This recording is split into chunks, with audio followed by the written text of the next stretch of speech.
नमस्कार साथियों, आप लोगों का स्वागत है गज केसरी बायो क्लासेस में। और आज हम बीएससी फर्स्ट ईयर के बॉटनी का चैप्टर है। बॉटनी के जो चैप्टर है पक्सीनिया ग्रैमिनीस, कल हमने एगेरिकस के बारे में समझ लिया था, उसके हैंडराइटिंग नोट्स आपको प्रोवाइड करा दिए थे। और आज हम पक्सीनिया ग्रैमिनीस के हैंडराइटिंग नोट्स आपको पढ़कर बता दे रहे हैं, जिससे कि आपको पढ़ने में कोई असावधानी ना हो, असुविधा ना हो। तो इसका जो दूसरा नाम है पक्सीनिया ग्रैमिनीस का, वो है हेटेरोसियस पैरासाइट। इसे हेटेरोसियस पैरासाइट भी कहते हैं पक्सीनिया ग्रैमिनीस को। ब्लैक रस्ट ऑफ व्हीट कहते हैं, black stem rust of wheat कहते हैं। A parasite requiring more than one host, इसमें एक से अधिक होस्ट की आवश्यकता होती है, ऐसा पैरासाइट है ये। इसका क्लासिफिकेशन है आपके लिए, क्लासिफिकेशन है माइसीटी, एस्टिगोमाइकोटा, बेसिडियोमाइकोटाइना, बेसिडियोमाइसिटीज, टीलोमाइसिटीडी, यूरेडिनेल्स, पक्सीनियेसी, पक्सीनिया ग्रैमिनीस टाइटिसी। पक्सीनिया जीनस है, ग्रैमिनीस स्पीसीज है, टाइटिसी इसकी वैरायटी है। यह एक macrocyclic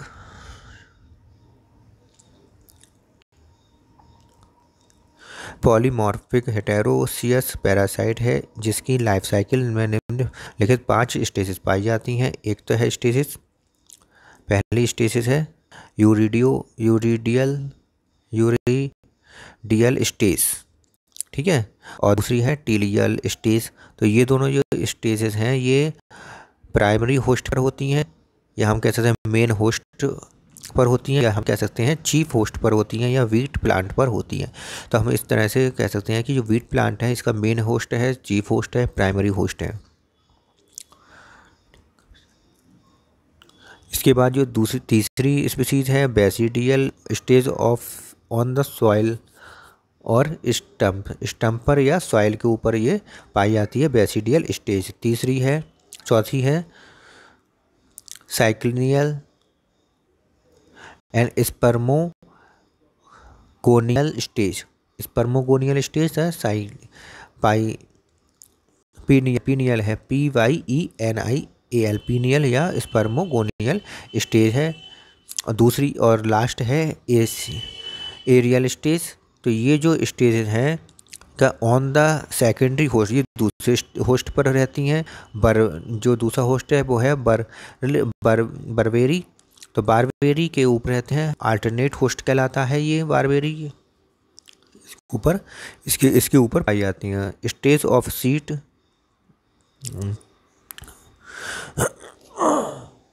stage of life cycle on primary host और चीफ होस्ट और मेन होस्ट और वीट और टाइटिज्म स्पीसीज। वीट होस्ट पर ये पैरासाइट निम्न लाइफ साइकिल को निम्नलिखित दो अवस्थाओं में से देखते हैं, यूरिडियो स्टेजेस और यूरिडियल स्टेजेस और टीलियल स्टेजेस। तो यूरिडियल स्टेजेस के बारे में पहले बात कर लेते हैं। यूरिडियल स्टेज जो होती हैं उन्हें रस्ट डिसीज के प्रथम लक्षण रस्ट डिसीज का प्रथम लक्षण क्या है? गेहूं का इन्फेक्टेड पत्तियों पर अपने एक छोटे अंडाकार गेरुए या रस्ट कलर्ड धब्बों के रूप में प्रकट होते हैं। तो ये इसका पहला लक्षण हो गया। इसी लक्षण के कारण इस बीमारी को व्हीट रस्ट नाम दिया गया है। प्रत्येक गेरुए धब्बे को यूरिडियम या यूरिडोस्पोर या यूरिडोप्लस्ट्यूल कहते हैं, क्योंकि वास्तव में ये एक विशेष प्रकार के गेरुए रंग के यूरिडोस्पोर्स का एक गुच्छा होता है। जैसा कि स्पष्ट है कि पैरासाइट का माइसीलियम व्हीट प्लांट में septic branched multicellular dikaryotic intercellular होता है। यही माइसीलियम कहीं होस्ट एपिडर्मिस के ठीक नीचे गुच्छों में गेरुए रंग के यूरिडोस्पोर बनाने लगता है। यूरिडोस्पोर्स के लगातार बनने और वृद्धि के कारण होस्ट एपिडर्मिस फट जाती है, यूरिडोस्पोर्स एक्सपोज हो जाते हैं। यूरिडोस्पोर्स का अब बारे में समझ लेते हैं कि प्रत्येक मेचर यूरिडोस्पोर में एक unicellular long sterile dikaryotic starch तथा इसके अपेक्स पर स्थित एक ओवल यूनिसेलुलर डाइकैरियोटिक बॉडी होती है। बॉडी के एक्साइन थिक होता था, इंटाइन एक्साइन थिक होती है तथा स्पाइन होती है। इस पर स्पाइनी होती है। इस पर 4 जर्मपोर्स होते हैं। ठीक है, 4 जर्मपोर इसके अंदर पाए जाते हैं, बनते हैं। मेचर यूरिडोस्पोर्स विंड द्वारा डिस्पर्स होकर पुनः किसी हेल्दी वीट प्लांट को इन्फेक्ट करने की क्षमता रखते हैं। ठीक है, तो जो हेल्दी प्लांट है वो भी यूरिडोस्पोर के द्वारा ही इन्फेक्टेड हो जाता है। अब आता है टीलियल स्टेज। टीलियल स्टेज में देखो क्या लिखा हुआ है कि बीमारी की यह अवस्था यूडियल स्टेज के बाद आती है। वास्तव में ये एक मौसम बहुत ठंडा रहता है। जब तक मौसम बहुत ठंडा रहता है तब तक पैरासाइट केवल यूरिडोस्पोर बनाता है, परंतु जनवरी अंत से लेकर फरवरी का अंत आते आते पुराना डाइकैरियोटिक माइसीलियम यूरिडोस्पोर बनना बंद कर देता है और उनके स्थान पर एक विशेष प्रकार के बहुत थिक वाल्ड काले टेल्यूटोस्पोर बनाने लगते हैं। अब यहाँ से टेल्यूटोस्पोर का निर्माण होने लगेगा। टेल्यूटोस्पोर यहाँ पर बनने लगता है। इसके कारण गेरुए रंग के धब्बों का रंग अब काला हो जाता है, क्योंकि काले रंग के होते हैं टेल्यूटोस्पोर। इसी लक्षण के आधार पर इस बीमारी को ब्लैक रस्ट नाम दिया गया है। प्रत्येक काले धब्बे को टेल्यूअल और टीलियोटोस्पोर्स और टेलियोटोप्लास्ट्यूल्स कहते हैं। प्रत्येक मेचर टेल्यूटोस्पोर में एक लॉन्ग यूनिसेलुलर स्टाक तथा एक apical bi cellular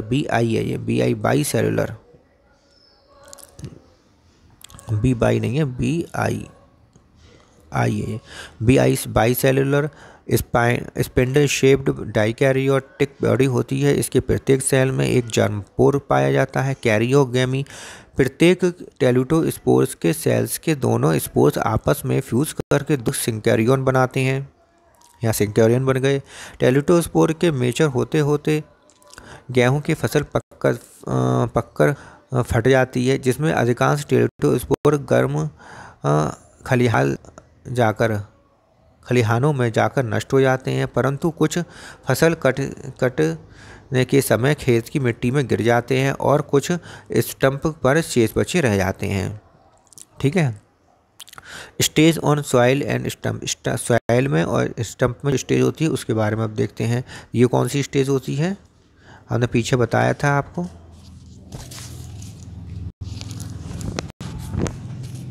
basidial stage होती है। Germination of teleutospores and formation of the basidiospores. प्रत्येक सिंकैरियन में मियोसिस की क्रिया होती है। इसमें मियोसिस के साथ साथ टेल्यूटोस्पोर्स के प्रत्येक सेल से एक 4 सेल्ड फ्रैगमोबैसिडियम बनता है। क्या बनता है? फ्रैगमोबैसिडियम बनता है। और प्रत्येक बैसिडियम की प्रत्येक सेल से एक स्टिग्मा बनता है, जिसके इस एपेक्स पर एक नॉन मोटाइल प्लस या माइनस एक्सोजेनस बेसिडियोस्पोर्स का निर्माण होता है। नेक्स्ट हेडिंग लिखेंगे stages on barberry on secondary host और अल्टरनेट होस्ट। इस होस्ट पर पैरासाइट की लाइफ साइकिल के निम्नलिखित 2 स्टेजेस पाए जाते हैं।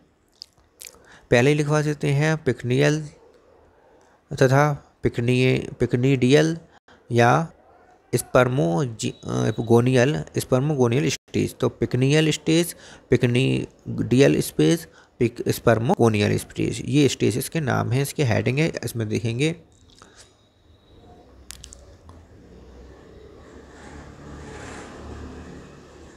हाँ, इसमें लिखेंगे विंड द्वारा dispersal plus minus basidiospores barberry की पत्तियों के अपर सरफेस पर जर्मिनेट करके inter cellular septate branched monokaryotic mycelium बनाते हैं। ये माइसीडियम अपर एपिडर्मिस के ठीक नीचे कहीं कहीं प्लस माइनस फाल्स शेप्ड पिकनिया बनाते हैं। सही है, यहाँ पिकनिया बना है। पिकनिया बनाते हैं। प्रत्येक पिकनियम ऑस्टियोल्स द्वारा बाहर खुलता है। किसके द्वारा? ऑस्टियोल्स द्वारा बाहर की तरफ खुलता है। एक छिद्र होता है ऑस्टियोल्स के द्वारा बाहर खुलता है और इसकी थ्रोट से निकले हेयर लाइक पेरिफाइसिस होते हैं। कैविटी के अंदर अनेक छोटे छोटे यूनिसेलुलर पिकनियोस्पोर्स भरे रहते हैं। इसके अंदर कितने छोटे छोटे पिकनियोफोर भरे रहते हैं। प्रत्येक अपने एपेक्स से अनेक छोटे छोटे नॉन मोटाइल प्लस माइनस पिकनियोस्पोर्स बनाता है। तो पिकनियोफोर्स से क्या बनते हैं? पिकनियोस्पोर्स बनते हैं, वो भी इसके एपेक्स से। इसके अतिरिक्त कैविटी के बॉटम से कुछ लंबे लंबे रिसेप्टिक हाइफी एस्ट्रियोल से बाहर निकलते रहे होते हैं। तो ऑस्टियोल से जो बाहर की तरफ निकलते हैं कुछ वो क्या होते हैं? रेसेप्टिक फाइबर्स हाइफी होते हैं और ये लंबे होते हैं। पक्सनिया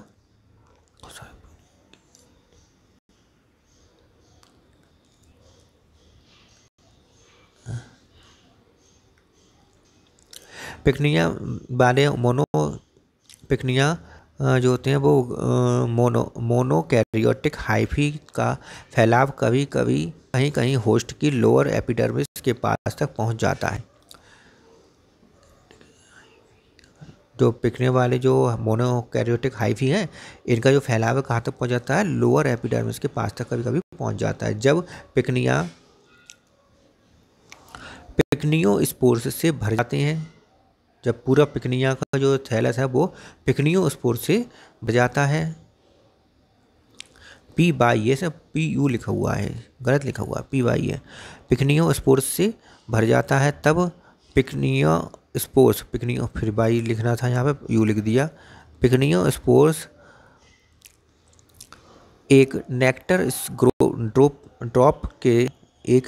ड्रॉप में ऑस्टियोल से बाहर निकलती है। नेक्टर ड्रॉप के रूप में ऑस्टियोल से बाहर निकलती है। इसके बाद अगला हेडिंग लिखेंगे डाइकैरियोटाइजेशन और डिप्लोडाइजेशन।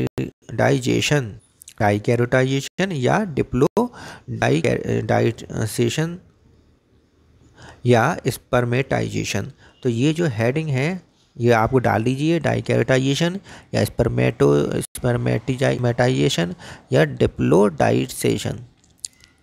इसमें लिखेंगे नेक्टर ड्रॉप के लालच में आने वाले इंसेक्ट, जो नेक्टर ड्रॉप के लालच में आते हैं उसे खाने के लिए आते हैं, ये इंसेक्ट वाले आने वाले इंसेक्ट स्टोन्स के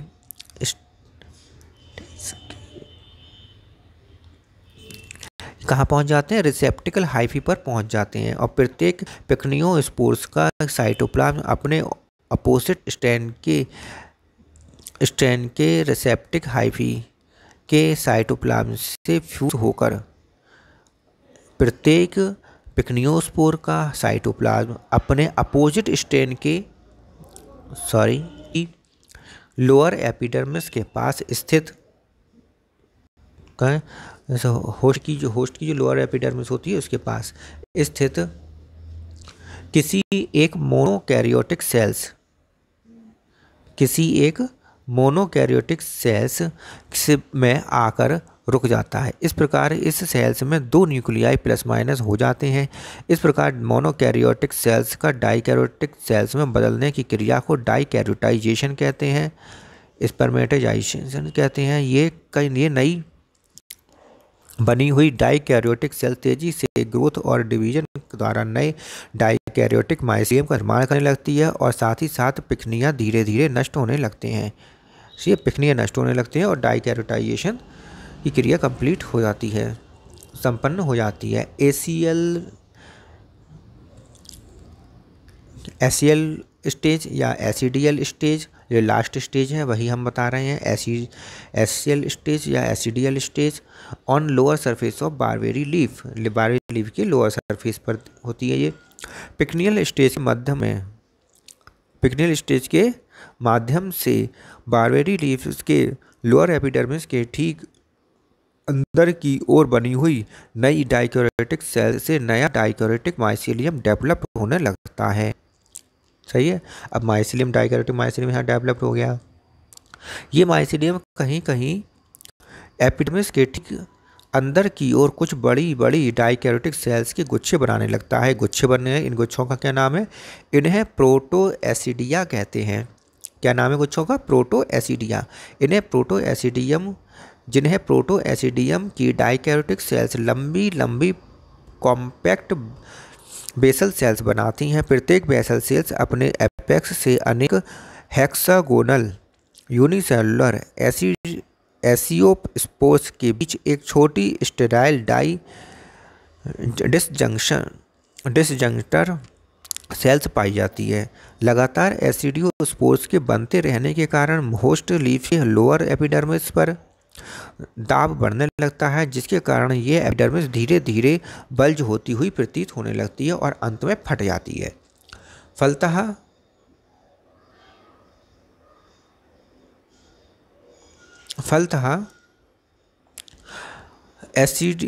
एसियोस्पोर्स नेकेड और एक्सपोज हो जाते हैं, नेकेड हो जाते हैं या फिर एक्सपोज हो जाते हैं। अब इनका नेकेड हो गए, एक्सपोज हो तो ये डिस्पर्सल होने लगा हवा के कारण, dispersal of aeciospores and host infection, और होस्ट का इन्फेक्शन करने लगेगा। किस प्रकार? ड्राई एयर के कांटेक्ट में आते ही डिसजंक्टर सेल्स अपने आप टूट जाती है और पाउडरी एसियोस्पोर्स बेंड द्वारा दूर दूर तक डिस्पर्स हो जाते हैं। इस प्रकार हेल्दी अनुकूलन स्थिति में फ्री एसियोस्पोर्स वीट लाइफ के किसी भी सरफेस पर, जो वीट है, वीट के पौधे के किसी भी सरफेस पर गिरकर जर्मिनेट करने लगता है और कैरियोटिक जर्म ट्यूब बनाता है। ये germ tube nearest host stoma के रास्ते से, जो अधिक से अधिक पास में होस्ट स्टोमा होगा, उसके रास्ते से हेल्दी वीट के लीफ में प्रवेश करके धीरे धीरे एक नया inter cellular septate dikaryotic branched mycelium बनाती है। इस प्रकार ये नए होस्ट को इन्फेक्ट करके लाइफ साइकिल को पूर्वतः रिपीट करती है। तो ये तो आपका हो गया लाइफ साइकिल, उसकी हो गई इसकी कंप्लीट। आप देखते हैं हेटेरोइसियम किसे कहते हैं? ये कुछ पैरासाइट्स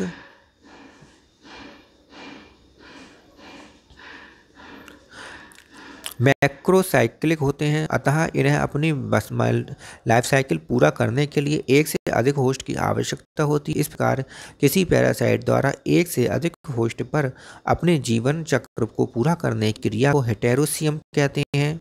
क्या कहेंगे? इसे हेटेरोसियम कहेंगे। और ऐसे पैरासाइट को हेटेरोसियस पैरासाइट कहते हैं, हेटेरोसियस पैरासाइट कहेंगे। पक्सीनिया ग्रैमिनिस टाइटिसी, जिसके लिए निम्नलिखित दो होस्ट की आवश्यकता होती है, ये भी कैसा हेटेरोसियस पैरासाइट है। कौन कौन से होस्ट की आवश्यकता होती है? टाइटिसियम या वीट प्लांट जिसे कहते हैं, जो प्राइमरी होस्ट होता है।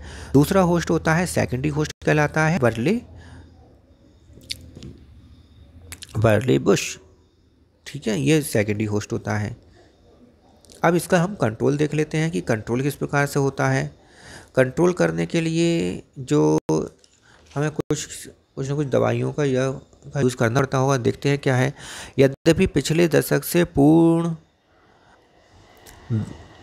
ब्लैक रस्ट वीट भारत में गेहूं की गंभीरता में मोस्ट सीरियस बीमारी मानी जाती रही है और अत्यधिक आर्थिक हानि पहुंचाती रही है, परंतु सौभाग्य से हरित क्रांति के समय प्लांट ब्रीड्स में प्रयास से इसके ब्लैक रस्ट रेजिस्टेंट वैरायटी पैदा की गई, जिसके कारण इस बीमारी रिकरेंस भारत में करीब करीब नगण्य हो गया है। और यही मेथड इस बीमारी का सबसे इफ़ेक्टिव कंट्रोल मेथड है कि इसमें वीट रेजिस्टेंट का हमने ब्लैक रस्ट रेजिस्टेंट वैरायटी का उपयोग किया है। यही इसकी कंट्रोल करने की क्षमता है हमारी। इसके बाद अब हम आपको बताते हैं कि अगर आपको हमारी वीडियो अच्छी लगी हो तो इसे लाइक कर लें, शेयर अपने साथियों के साथ, जो बॉटनी के स्टूडेंट हैं उनके साथ शेयर कर लें। पहली बार चैनल पर आए हैं तो इसे सब्सक्राइब कर लें और बेल आइकन दबा दें। ठीक है, बेल आइकन दबा दें, जिससे कि हमारे द्वारा दिया हुआ प्रत्येक नोटिफिकेशन, प्रत्येक वीडियो का नोटिफिकेशन आप तक पहुंच सके पहले, और आप अपने अपने काम में सफल हो सकें, अपने पढ़ाई में सफल हो सकें, और अपने नोट्स बनाने में सफल हो सकें, अपने नोट्स प्रॉपर तरीके से तैयार कर सकें। इसके डायग्राम नहीं बने अभी तक, डायग्राम और देख लीजिए। ये डायग्राम है इसका आधा पार्ट पेज का है, जब 2 पेज में है, इसलिए 1 पेज का साइड का मैंने डायग्राम आपको दिखा रहा हूँ। इसको आप स्क्रीनशॉट ले लें और आप बाद में से बना लें। इसके बाद इसके दाईं तरफ जो बनेगा, इसके इस साइड में दाईं तरफ जो बनेगा वो मैं आपको दिखा रहा हूँ, ये बनेगा। ठीक है, तो ये वाला डायग्राम आप बना लें। ये पूरी कंप्लीट है। ये सेकेंडरी होस्ट बरले का है इस साइड का। ठीक है, ये बरले का है, सेकेंडरी होस्ट बरले इसमें लिखा हुआ भी है, और उधर वाला जो है वो वीट का है। ठीक है, इस प्रकार ये कंप्लीट है। इस तरह से आधे आधे पेज में, मतलब 2 पेज में था तो मैंने आधा आधा करके आपको दिखा दिया पास से। अब मैं ये आपको पूरा दिखा दे रहा हूँ, पूरा ये रहा। ठीक है, तो इसमें देखिए कि इसमें क्या क्या लिखा हुआ है, वो मैं आपको पढ़ के बता देता हूँ, जिससे कि आप समझ सकें कि डायग्राम है किस प्रकार, आखिर बना हुआ किस प्रकार से है। तो सबसे पहले देखते हैं कि सबसे पहले ये ऊपर की तरफ जो है, ये इसमें देखिए इसमें क्या क्या है कि रस्ट, ऊपर की तरफ लिखा हुआ rust colour orange coloured, rust colour orange colour लिखा हुआ है। इसके नीचे लिखा हुआ है ये जो लेयर है, जिस तरह की जो लेयर बनी हुई है, मैं यहाँ बना देता हूँ। ठीक है, यहाँ बना देता हूँ। इस तरह की लेयर बनी हुई है, इस लेयर को लिखा है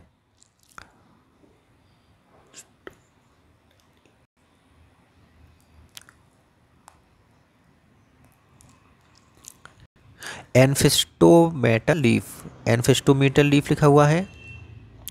इन्फेक्टेड होस्ट लीफ लिख सकते हैं इसे, जो होस्ट की इन्फेक्टेड लीफ है। इसमें गोल गोल से रेड रंग से यूरिडिया बने हुए हैं, ये यूरिडिया है। और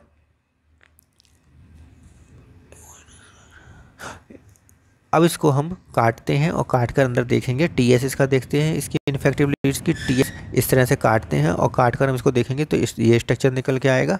और इस स्ट्रक्चर को आप इस तरह से बनाएंगे। मैं आपको एक एक स्ट्रक्चर पास से दिखा दे रहा हूँ, जिससे कि आपको बनाने में आसानी हो जाए। ठीक है, ये डबल लेयर बनानी है आपको, इधर से भी डबल लेयर बनानी है आपको। इसमें जो ऊपर की तरफ बनाए यूरिडियोस्पोर्स हैं, ये यूरिडियोस्पोर्स हैं। यूरिडियोस्पोर्स के अंदर ये डाइकैरियन है, 2 न्यूक्लियस हैं, डाइकैरियन है। इसके नीचे स्टाक है, स्टाक जो कि असेप्टेड है, मतलब इसमें सेप्टर नहीं है।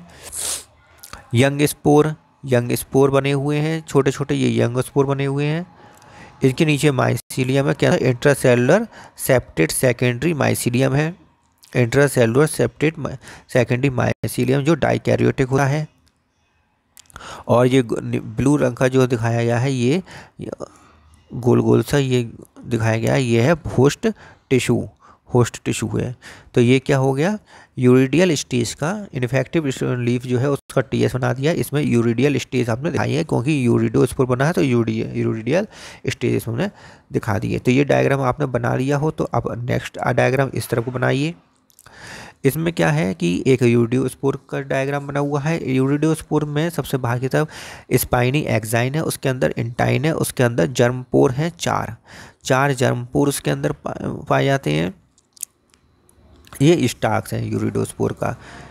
आपने अगर ये बना लिया हो तो आप नेक्स्ट बनाइए। नेक्स्ट है ये, नेक्स्ट स्ट्रक्चर है इन्फेक्टेड होस्ट लीफ का।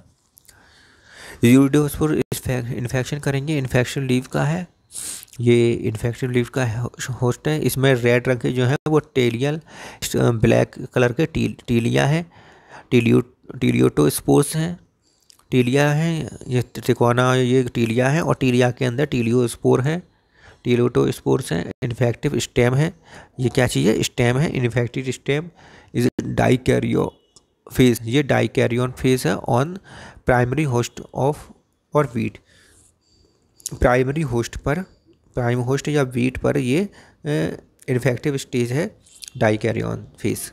ठीक है, इसके बाद आता है ट्यूलिटोस्पोर। ट्यूलिटोस्पोर्स का डायग्राम हम बाद में देखेंगे, पहले हमें देखेंगे इन्फेक्टिव लीफ के अंदर जो डायग्राम है ट्यूलिटोस्पोर का वो देखेंगे। ये क्या है, ये ट्यूलिटोस्पोर्स हैं और इसमें ऊपर की तरफ एक सेल्स है वो डाइकैरियोटिक है, नीचे की तरफ एक सेल्स है वो डाइकैरियोटिक, मतलब डाइकैरियन स्टाक। और टीएस ऑफ इन्फेक्टिव लीफ, ये इन्फेक्टिव लीफ है उसका टीएस है। ये जो माइसीलियम नीचे की तरफ बना हुआ है ये डाइकैरियोटिक माइसीलियम है। कैसा माइसीलियम है, डाइकैरियोटिक माइसीलियम है। ऊपर की तरफ डाइकैरियोटिक स्टाक है और डाइकैरियोटिक स्टाक नहीं, डाइकैरियोटिक ट्यूलिटोस्पोर्स है। और ट्यूलिटोस्पोर्स का जो अकेले एक ट्यूलिटोस्पोर का डायग्राम ये रहा। इसमें सबसे बाहर की तरफ एक्साइन होती है, उसके अंदर एंटाइन होती है।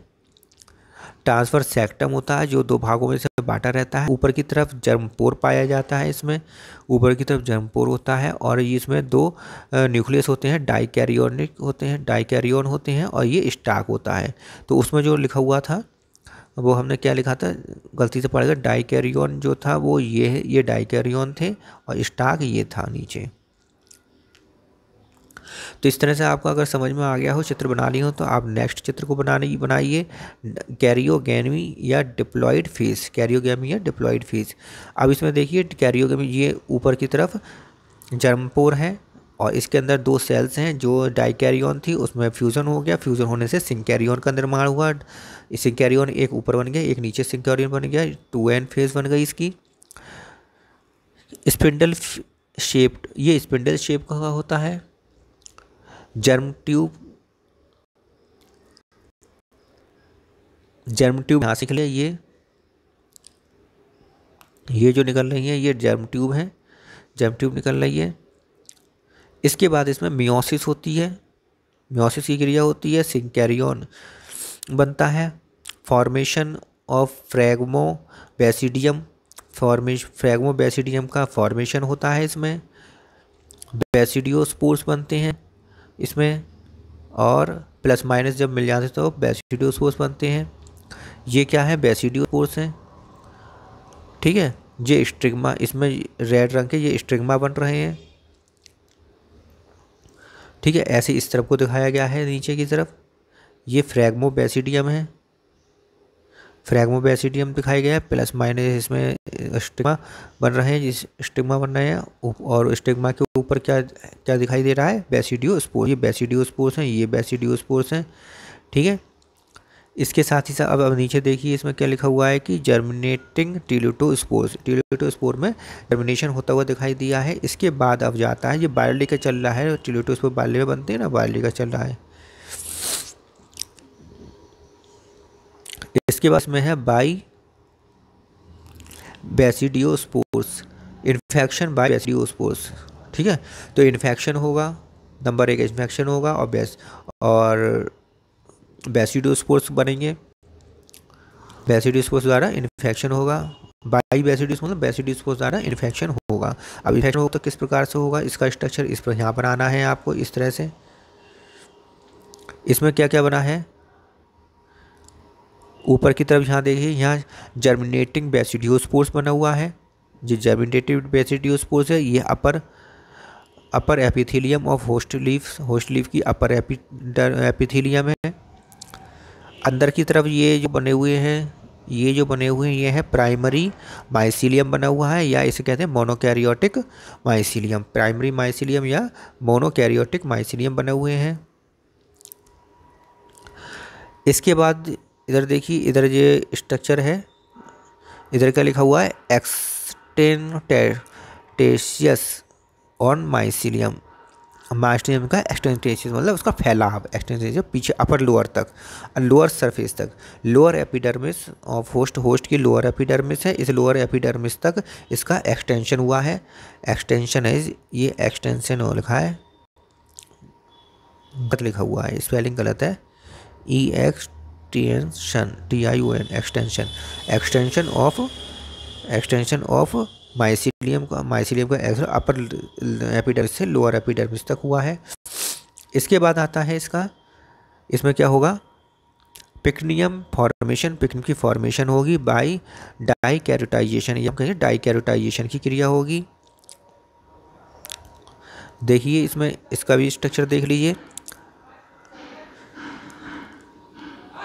ये है पिक्नियम है या पिक्नीडियम है या इसे कहते हैं स्पर्मोगोनियम, स्पर्मोगोनियम कह सकते हैं, पिक्नीडियम कह सकते हैं, पिक्नियम कह सकते हैं। इसके अंदर जो होगा वो कुछ रिसेप्टिकल्स होंगे, जो रिसेप्टिकल हाइफी हैं, जो बेस से शुरू होते हैं ऊपर तक जाते हैं, बड़े बड़े होते हैं, काफ़ी लंबे होते हैं, ऑस्टियोल से निकलते हुए बाहर तक चले जाते हैं, इसे कहते हैं रिसेप्टिकल हाइफी कहते हैं, रिसेप्टिकल हाइफी होते हैं। और ये जो बना हुआ है ऊपर ये नेक्टर ड्रॉप बनी हुई है, इसे देखकर ही इंसेक्ट आते हैं। पिक्नियोस्पोर्स, पिक्नियोस्पोर्स जो होते हैं, ये पिक्नियो से गोल गोल से जो दिखाई दे रहे हैं वो ये पिक्नियोस्पोर्स हैं। और ये ऑस्टियोल के माध्यम से, यहाँ पे ये ऑस्टियोल है, ऑस्टियोल के माध्यम से बाहर निकल आते हैं। ठीक है, तो ये हमने आपको आज डायग्राम दिखा दिया, ये लोअर एपिडर्मिस है और ये अपर एपिडर्मिस है। ये लिखा हुआ है डाइकैरियोटाइज्ड सेल्स, ये क्या है, डाइकैरियोटाइज्ड सेल्स हैं। इसमें क्या होता है, इंसेक्ट द्वारा, जो इंसेक्ट द्वारा इधर से उधर जो इंसेक्ट जब जाएंगे तो यहाँ पे इसे नेक्टर ड्रॉप की वजह से जो को द्वारा अट्रैक्ट होंगे इंसेक्ट, उनके ऊपर ये चिपक जाएंगे और इसका डिस्पर्सल इंसेक्ट द्वारा हो जाएगा।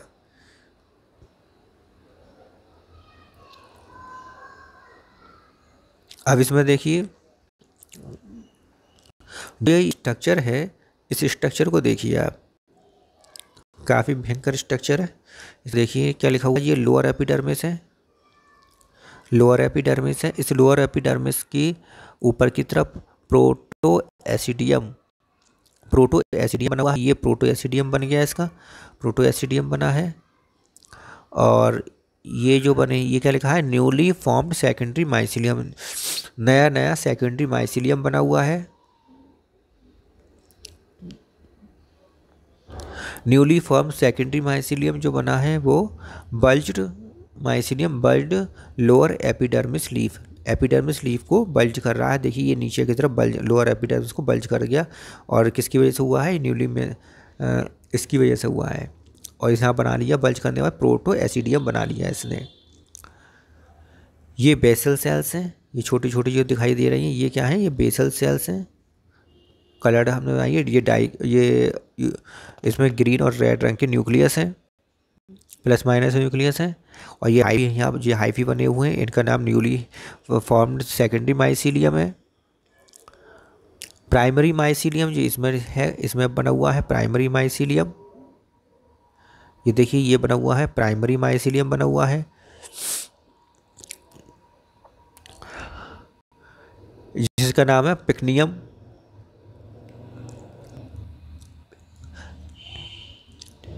क्या इनका क्या हो रहा है, डिजनरेशन हो रहा है, क्योंकि नीचे की तरफ जब सेकेंडरी माइसीलियम का बनना स्टार्ट हो गया तो इनका क्या होगा, डिजनरेशन होगा। तो डिजनरेटिंग पिक्नियम ऑफ प्राइमरी माइसीलियम के जो पिक्नियम है इनका डिजनरेशन होना शुरू हो जाता है। क्योंकि यहाँ पे हमने देखा था पिक्नियम बने थे, ये पिक्नियम बने थे, इनका डिजनरेशन होना शुरू हो गया। यहाँ पर ग्रीन कलर के, ये ग्रीन कलर के, इनका डिजनरेशन होना शुरू हो गया और सेकेंडरी माइसीलियम का निर्माण शुरू हो गया। और ज़्यादा माइसीलियम बनने के कारण नीचे एपिडर्मिस वाली बल्ज करने लगी, और बल्ज करने से प्रोटो एसिडियम का निर्माण हो रहा है यहाँ पर।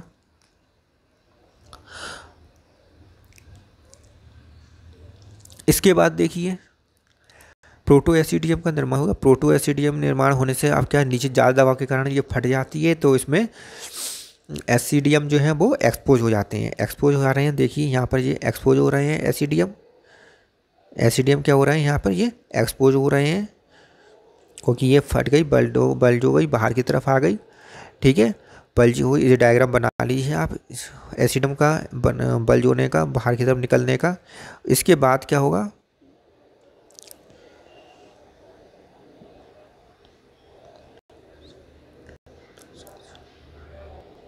ये क्या है, डिस डिस डिसजियोनेक्टर सेल्स, ये डिसजियोनेक्टर सेल्स हैं और ये एसिडियोस्पोर्स बनने शुरू हो गए हैं चॉकलेट टाइप के।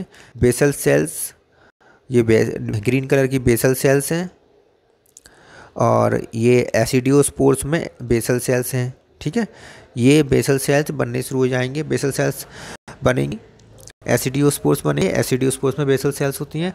तो एसिडियोस्पोर्स जब अलग अलग हो जाएंगे और ये हवा द्वारा फिर द्वारा इन्फेक्शन करेंगे और इन्फेक्शन करने से ये कहाँ जाएंगे, वीट पे चले जाएंगे और वीट के तने पे या पत्तियों पर चले जाएंगे और वहाँ पे जाकर ये फिर से जर्मिनेट करना शुरू करेंगे और प्राइमरी होस्ट पे जाकर प्राइमरी होस्ट में जाकर इन्फेक्शन पैदा करेंगे और इन्फेक्शन पैदा करेंगे वहाँ में बनेगा यूरिडिया बनना शुरू होगा।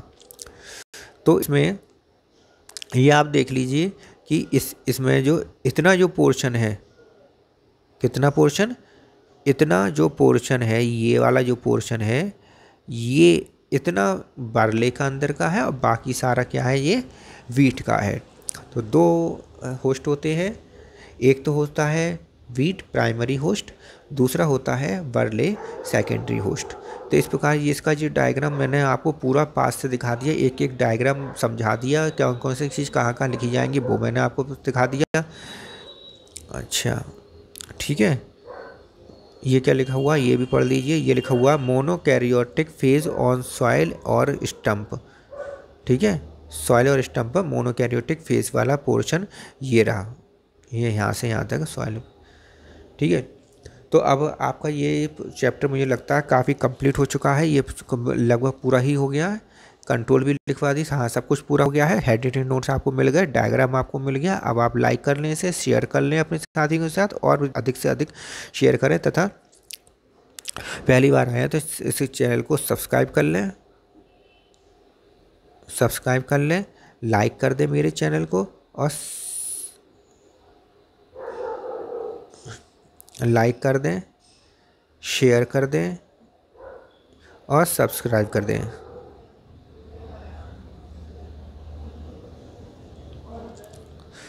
नेक्स्ट वीडियो में हम मिलेंगे अगला नया चैप्टर लेके, कोई ना कोई नया चैप्टर ले आएंगे। इसी प्रकार मैं आपको हर चैप्टर की एक एक वीडियो दे रहा हूं, जिसकी आप आसानी से हर वीडियो को देख कर उसके स्क्रीनशॉट ले लेकर आप अपने रजिस्टर को कंप्लीट कर सकें, बीएससी फर्स्ट ईयर के बॉटनी के नोट्स को कंप्लीट कर सकें।